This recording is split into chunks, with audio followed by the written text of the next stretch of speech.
Attention. Accurate. What I miss? You missed it. It's your job to fill up your wife's gas tank. Oh yeah. Attention. Accurate. That way they're safe at the gas station. Because people try to rob you and just take you when you're at the gas station. We don't want I that. feel I feel bad for the guy that tries to nab Stephanie. She fucking same with Jess. I protect the boys. I want you, mama. Talk about dangerous. She's like that. She's like that cat that's on the dresser. You're like, oh, this is a super sweet, nice cat. And then you pet it once and it scratches your eyeballs out. And then, Honey badger. yep. Oh yeah, no. I love the fact that my wife is a little feral because of the fact that the world is a dangerous place and we need a little bit more ferality in the world. So, Yep. all right. Happy morning, happy Friday. It is Friday, the first Friday in December. Good morning, happy birthday. Whoa, what the fuck was that? Oh, my wife's throwing stuff at me, and all I saw from my peripheral vision was something coming at my head, and it fell just before it hit me. So You call her feral, so I did call her feral, and she threw a. What is this? Like it's a Fruit Blocks toy. One of you guys could win this at the holiday party. Ooh. I don't know if it's my kids, but it's going in the holiday party basket of toys. Oh, never mind. Boogers on it. You don't want it. Okay, enough of me. What are your wins, your celebrations? Something you're just dang proud of.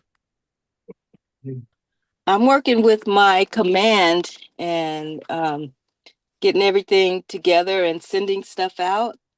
And a person called me while I was at my children's musical, Yeah. right in the middle. I want to sell my house. And this person, I had an open house and met them like 3 years ago, something like that. There you No. go. Yeah. Nice. Mm-hmm. Created enough of a memorable moment that they called you years later to sell their house. That's a fantastic story, Andre. Yeah. Yeah. Love it. Audra, Next. please tell me you called them back after the musical. No. Stepped away, walked right then and there. Yeah, I did. Let him know I'm available. And he knew I was in a musical. I let him know. So we hung up. You're on My Son is a Star. I need to get back to this. All right. Other win celebrations. I'm submitting an offer for a buyer that I've been working with for about 8 months now. They took a little break, and then we saw properties yesterday, so we're submitting something today. Nice. Nice job. Yeah, Well done. Fabulous job, Fabby. Fabulous. thank you. I had Zoom tabbed out, and all I heard was like background noise. I thought you were in the hospital. It's like a heart monitor going in the background. Mine? Yeah, but you're, Oh, you're, they're you're doing- fine. You're alive and well. They're Big doing time. construction down on my street. That's what it is. So loud. Okay, not a heart monitor. It's a heavy equipment. Yes. It sounded so loud, I checked out my window to see if there was something driving. Oh like- no. Yeah, that and the dog like across the street is so annoying. Sorry for all the dog lovers, but they're annoying. You're fine.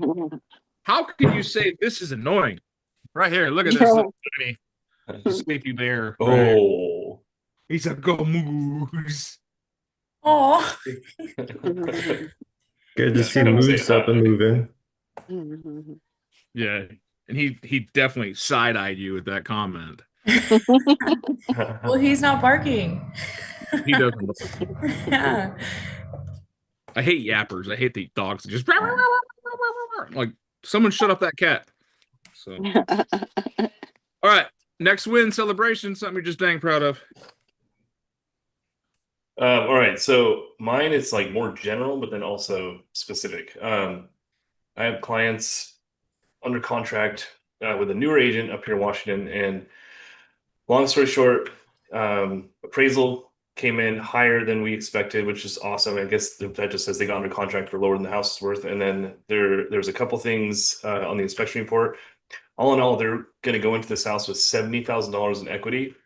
And it's not like out of the norm right now. I think people buying houses between now and President's Day are going to get the best deals they'll see in probably a decade. So that's a win for everybody. Mm-hmm. That'll do, Donkey. That'll do. I love that.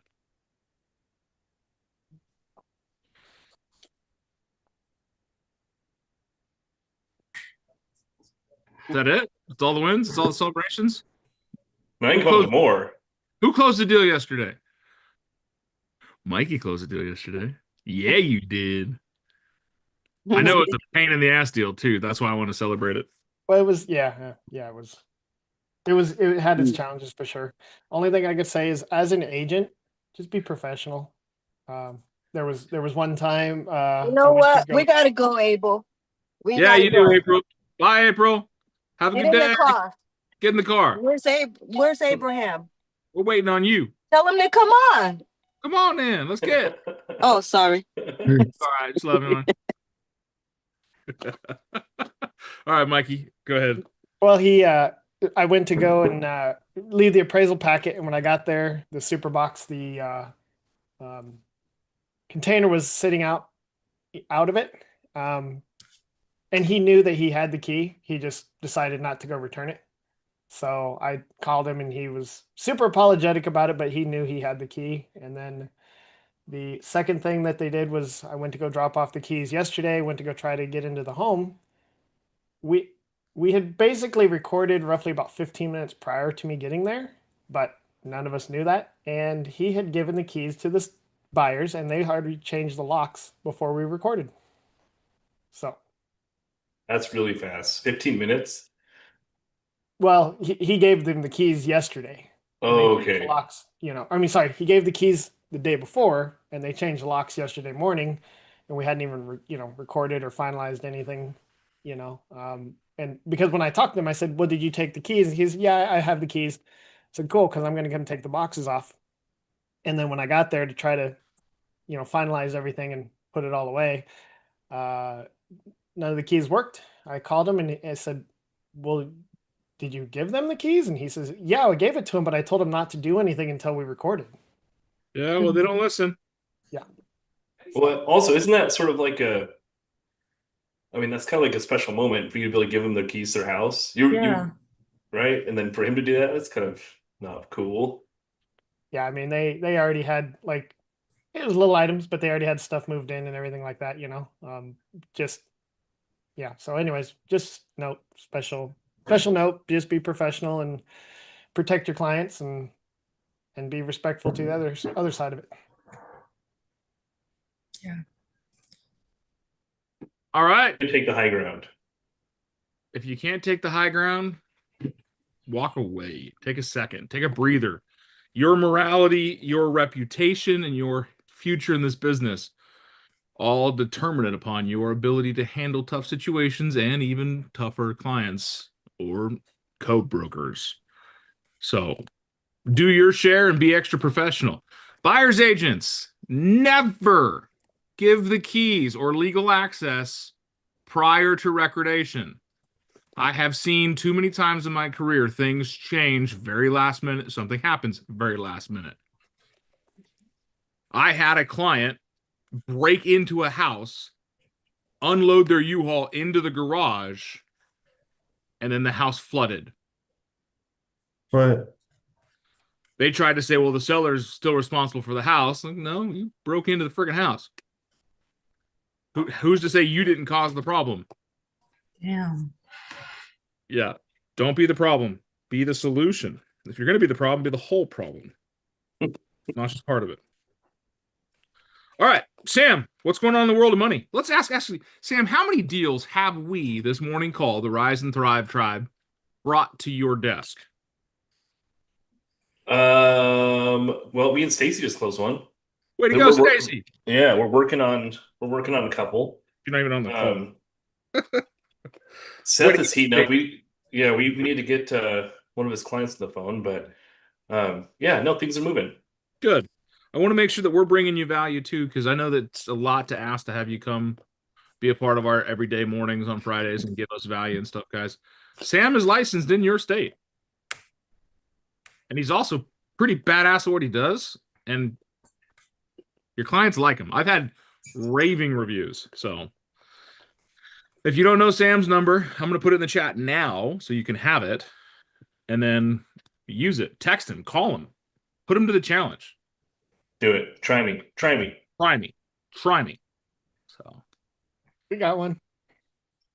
Something we were doing a while back and we shipped it away from, not intentionally, I don't think, but I thought it was a lot of fun. Allowed me to kind of use my brain a little bit, but any challenging deals, clients, stuff you guys couldn't put together, I think, like I said earlier, now is the time for us to really create some amazing opportunities for our buyers.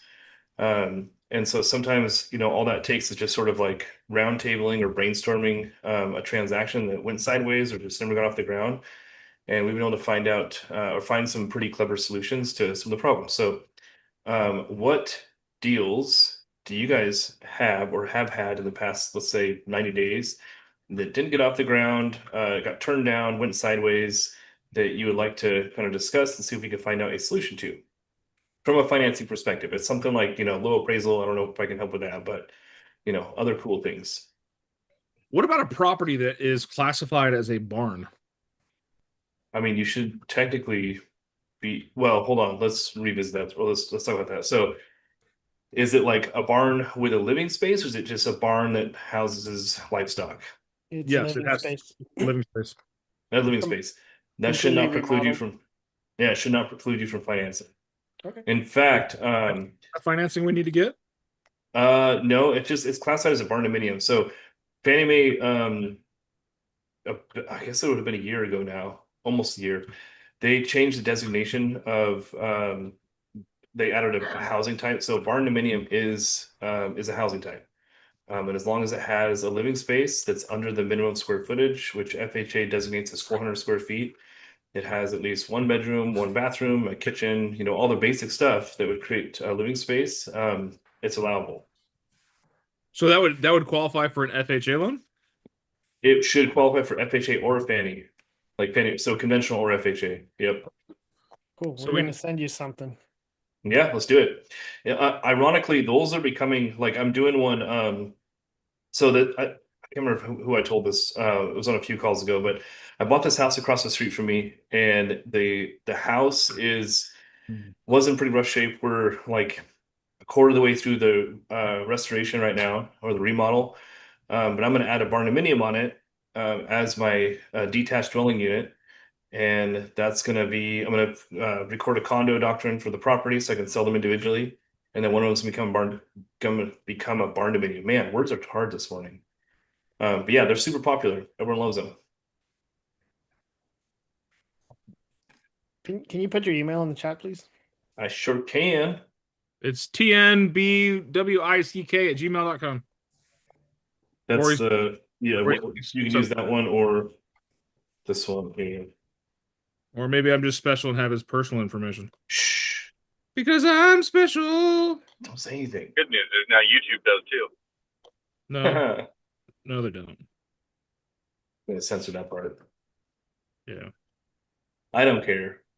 Put me on the YouTubes. Put me on the tube of you. Make me famous. Paint me like one of your old French girls.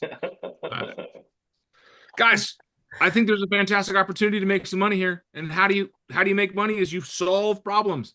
Your income is directly correlated to the size of problems that you solve. I think Sam says that. I'm trying to remember Yeah. exactly how Sam says it, but Yeah, so your income will always be in direct proportion to the complexity of the problems you solve. that's what it was. Yeah. So see, I'm trying to be like Sam. It's true though. I mean, you think about like, people that solve big problems. Think about like a brain surgeon, right? They're solving some big problems and they make a substantial amount of money.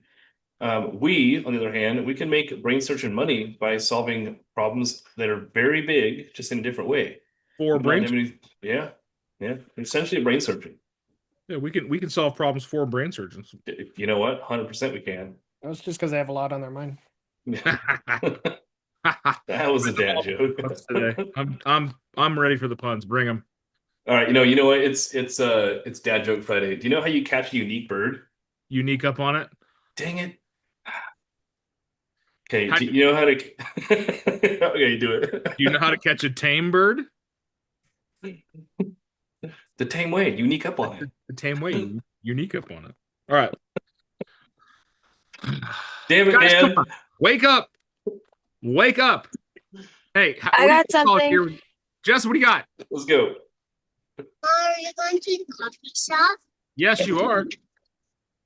Did you hear him? Yeah, that's sure. Yeah, he wants to go to Starbucks every time we drop off his brother. The coffee shop. I love it. I love that. That just So tells I have you an Starbucks doesn't sell coffee. He likes the hot chocolate, so technically he likes the hot cocoa. But so I have an issue that maybe all of you guys can help me with, even Sam too. So I had somebody get pre-qualified. We did an offer. They had a co-signer, which was their parents, her parents. We ended up taking the husband off because his credit was really bad. Hers was bad as well, but not as bad as his. And my lender was like, okay, we're all good, you know. We were looking for houses and we put an offer in.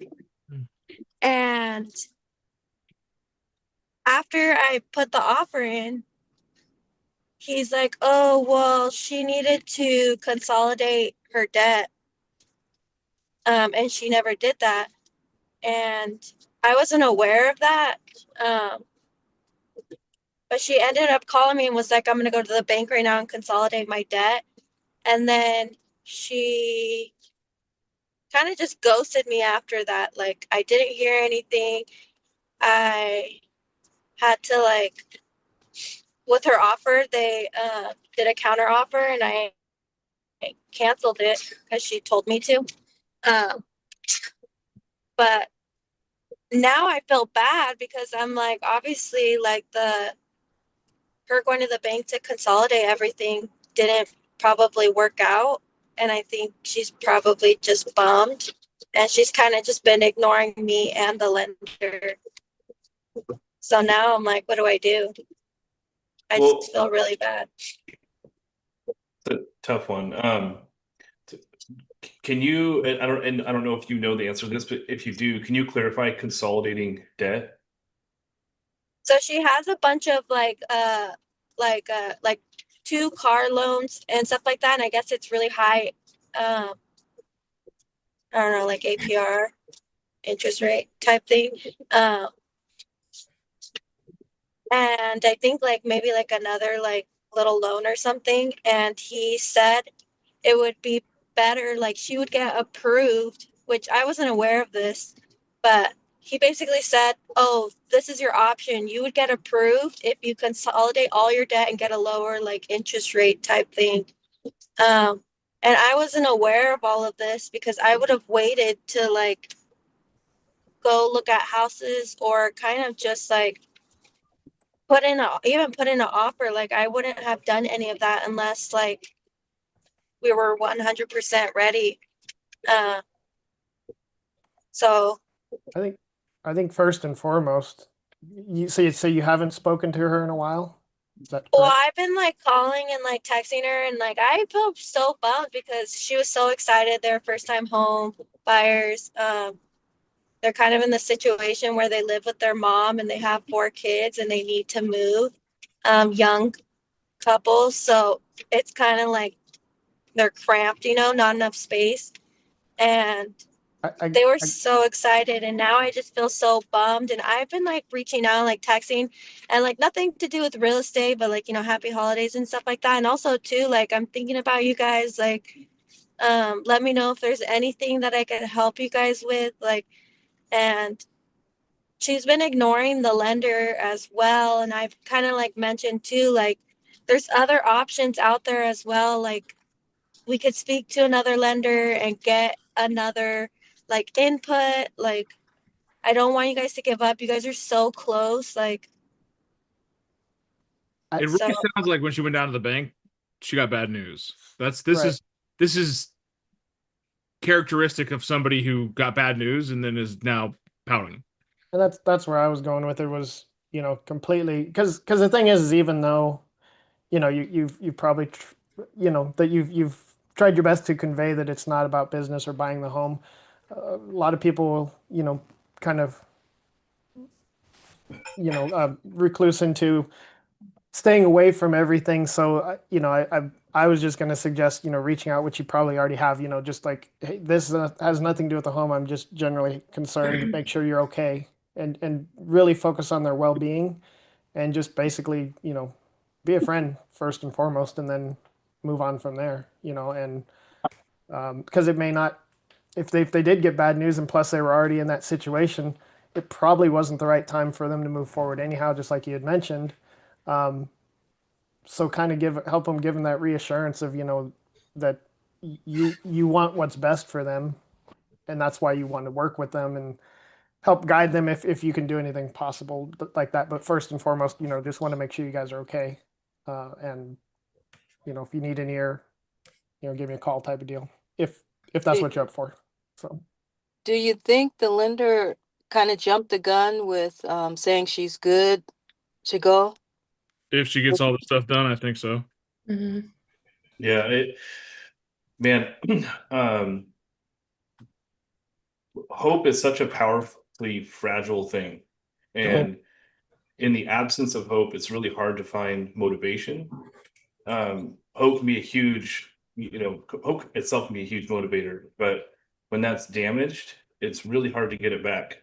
And so I think that the there's a couple of things I think that went wrong with this, but at this point, I think the most important thing is trying to like reinstill that hope, right? And the way we do that is by sharing, like a what if, like if then sort of situation, hey, maybe just assume the worst, like, hey, maybe the bank did give you bad news, but there's always a way to solve this sort of thing. Like, I think in my experience, instead of just sending them out, I will never just like blindly send someone to a credit union or to a bank or somewhere else to offer help. I think there's plenty of ways to solve that. As simple as it sounds, like Credit Karma is such a powerful tool for stuff like that.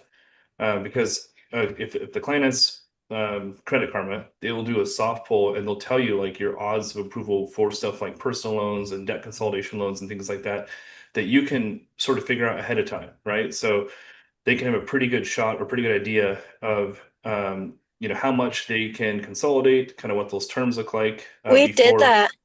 You did. He told me that Credit Karma has multiple options and she would get approved, but he wanted to go to her bank first and see what they say. So we've been telling her too, like there's other options. Like Credit Karma says you get pre-approved with like other,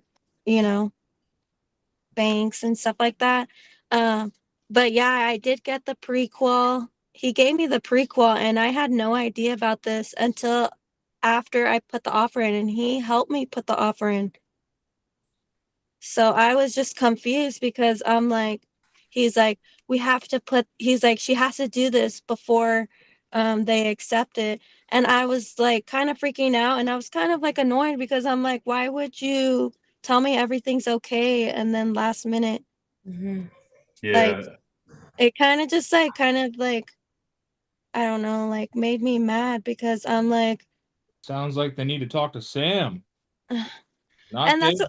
kind of what I told her too. I'm like, there's other options.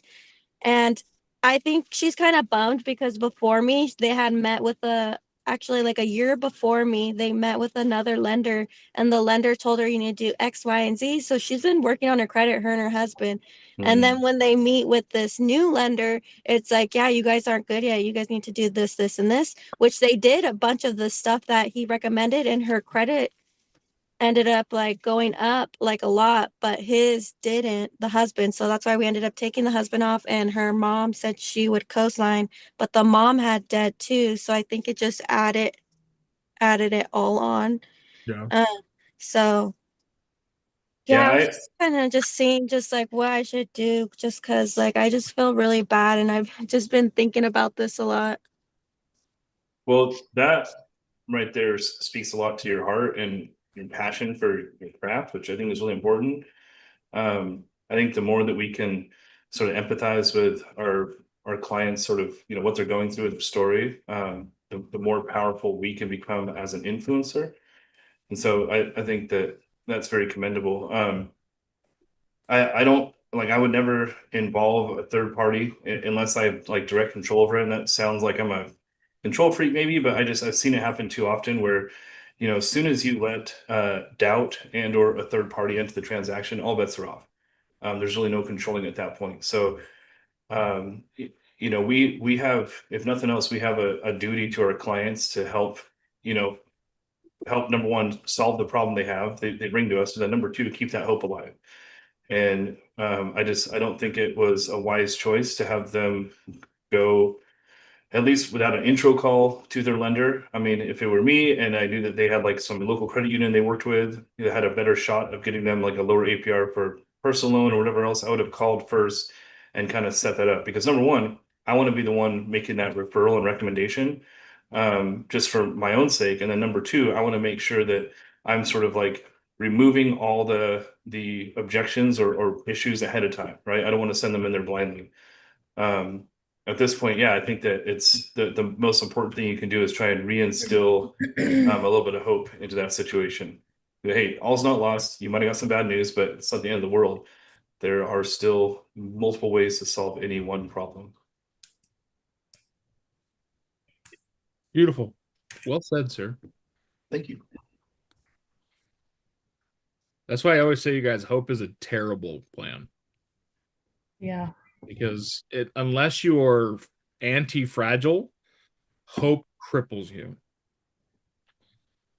And it's a term a lot of people don't know or haven't heard, anti-fragile.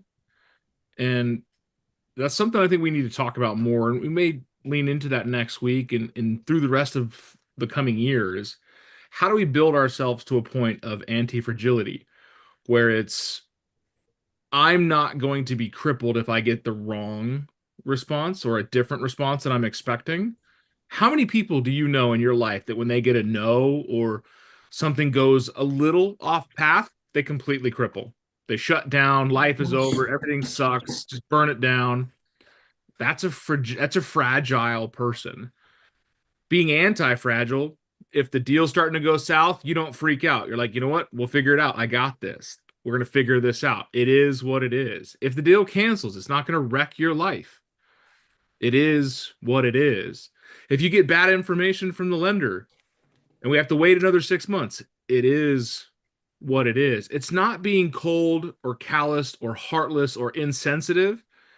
It's knowing that no matter the situation you are in, no matter the response or what happens, you will make it through. And when you're with me, you are with me. I'm helping you through this. My hands are around the situation. I'm holding it as tight as I possibly can. So, Sam, thank you for helping make us a little bit more anti-fragile and helping us work on becoming stronger, more complete resources for the people in our lives. The rest of you, say thanks to Sam. Thank you, Sam. Sam. Thanks, Sam. Thank you Thanks, guys. Sam. Thank you. He accepts referrals of all sizes. Mm-hmm. Doesn't matter what their credit score is, what their job status We'll is. figure it out. They got a pulse and a social security number. That second one's kind of optional. I'm sure there's a way around that too. Bank statement loans, DSCRs, whatever. They're Chinese nationalists. You got $1 million down. We can make something work. Yep. Make it one lump sum. So I will see most of you tomorrow, won't I? See me Yeah. tomorrow. Except for Jim. Jim's like, man, Sacramento, man, Phoenix. Jim didn't know Phoenix was only 90 minutes away from Tucson.